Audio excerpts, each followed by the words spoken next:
Magandang gabi, ngayon po ay araw ng Lunes, October 16, 2023.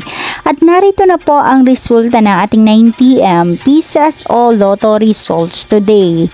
At para po sa draw natin ngayon ay ang Grand Lotto 655, ang Mega Lotto 645, ang 4D Lotto, ang 3D Lotto at ang 2D Lotto. Para po sa mga bagong nanonood, huwag niyo pong kakalimutan mag-subscribe sa aking channel at pahit na din po ako ng notification bell para updated po kayo lagi sa aking mga bagong upload. At para naman po sa update ng ating Lotto winners, ipinopost ko po siya under our comment section. Maraming salamat po.